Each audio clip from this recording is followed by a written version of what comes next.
Pourquoi l'affichage numérique devrait-il faire partie de votre transformation numérique? Tout simplement parce que l'affichage numérique, c'est un excellent outil de communication interne et que la communication interne, c'est au cœur de la transformation numérique.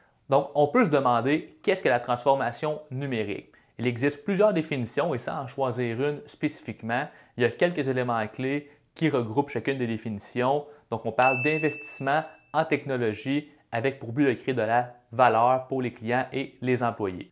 Quand on pense à la transformation numérique, on va penser à des outils comme le big data, on va penser à l'intelligence artificielle, on va penser à l'automatisation de certains processus, mais la communication interne, qui est au cœur de la transformation numérique, bien, ça aussi, on peut faire des investissements pour créer de la valeur. Donc, c'est très important de ne pas négliger cet aspect-là.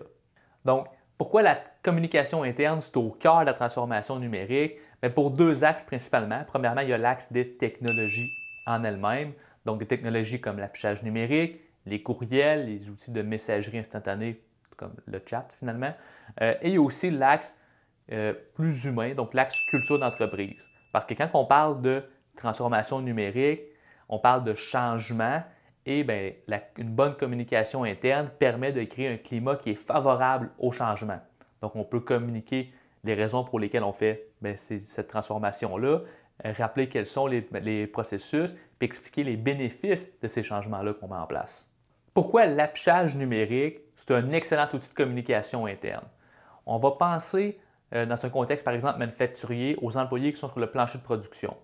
Il n'y a pas beaucoup de manières de rejoindre ces employés-là.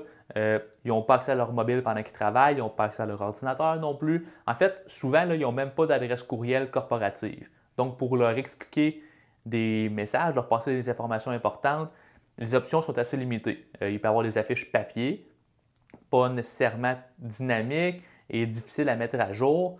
Ou sinon, on peut penser à des rencontres en face à face ou des rencontres d'équipe.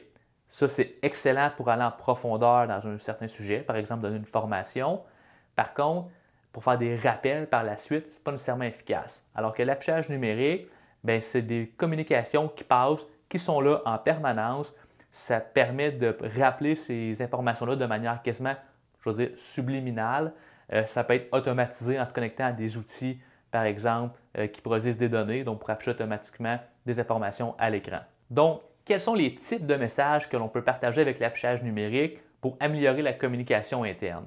Bien, premièrement, il y a des KPIs en temps réel. Donc, ça l'aide à prendre les bonnes décisions. Quand on pense à des KPIs en temps réel, ça peut être la production réelle versus la production planifiée. Ça peut être où nous en sommes dans l'avancement de certains projets. Ça peut aussi servir à réduire les accidents de travail en partageant des messages de santé, sécurité et mieux-être. Donc, sauver des accidents potentiellement graves et peut-être même sauver des vies en rappelant certaines informations de sécurité importantes. Et aussi, ça permet de communiquer des messages je veux dire, administratifs de ressources humaines pour peut-être rassembler l'équipe. Ça peut être des messages sur la culture d'entreprise, la mission, les valeurs de l'entreprise, souligner les bons coups, souligner les anniversaires de travail des employés ou leur anniversaire de naissance, créer une ambiance de travail, une chimie de travail intéressante, des éléments d'autant plus pertinents dans un contexte de pénurie de main-d'œuvre, donc de créer un sentiment d'engagement entre les employés et aussi envers l'entreprise.